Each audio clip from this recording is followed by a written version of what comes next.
Voilà que Yaakov Avinu, il bénit ses enfants, sauf Shimon et Lévi.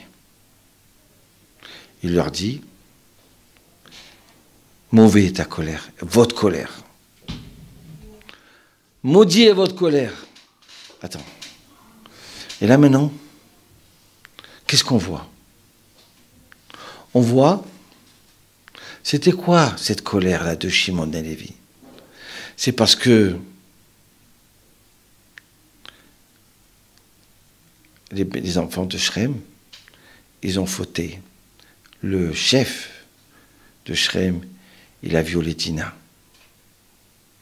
Donc ils ont tué les 24 000 habitants de ce groupe-là. Il arrive maintenant quelques centaines d'années après, et qu'est-ce qu'on voit? On voit Shimon, le chef de Shimon, Zimri ben Salou, qu'est-ce qu'il fait? Il va prendre la princesse de Moab. Oui. Alors, je n'ai pas compris. Mais ton ancêtre à toi, il n'aimait pas ces fautes-là. Comment toi tu fautes par ça? Ah. Donc ta colère, elle n'était pas 100% pure. Mais de l'autre côté, on voit Lévi. Le descendant, il s'appelle Pinchas,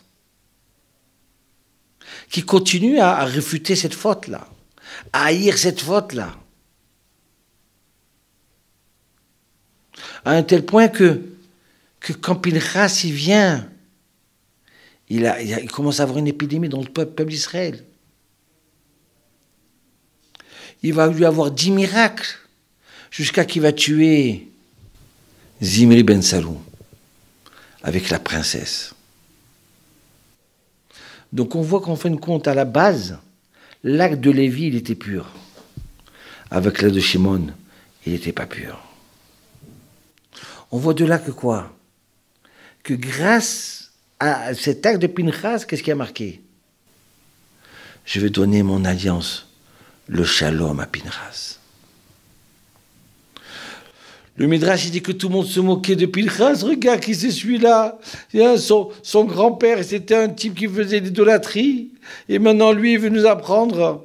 C'est quoi les mitzvahs? C'est quoi la faute? Alors que Pinchas, il s'attendait que tout le monde va le louer. Il a fait un acte héroïque. Tout le monde se moque de lui. Hachem, il lui a dit non, t'inquiète pas. Le shalom dans le peuple d'Israël, il va venir grâce à toi. Donc je vais te donner la prêtrise, la kiuna, à jamais à toi, Pinchas. Et en plus de ça, tu vas faire, grâce à toi, le pardon, la kapara dans le peuple d'Israël, comme ça il dit le Rachaim, elle sera aujourd'hui et à jamais. Ça veut dire que tu vas ramener le shalom entre Dieu et les hommes, entre un enfant et Hachem, entre un papa et Hachem, entre un fils et son père, et un père et son fils. C'est pour ça que Pinchas, il est devenu Eliaou.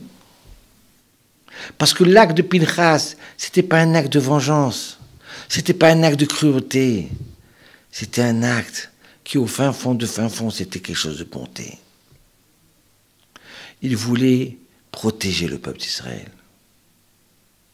C'est pour ça qu'on dit que Pinchas, c'est Eliaou. Et Pinchas, il a vécu pendant 400 ans jusqu'à qu'il est devenu Eliaou Hanavi. Ouais. Et Eliaou Hanavi, il assiste maintenant, il a marqué Briti Shalom, il assiste à chaque Brit. Pour dire, regarde Hachem, Hachem, regarde.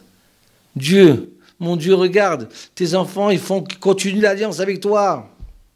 C'est pas des fauteurs, mais tes enfants. Et même s'ils trébuchent un petit peu, mais en vérité, ils t'aiment. Ils te veulent à toi.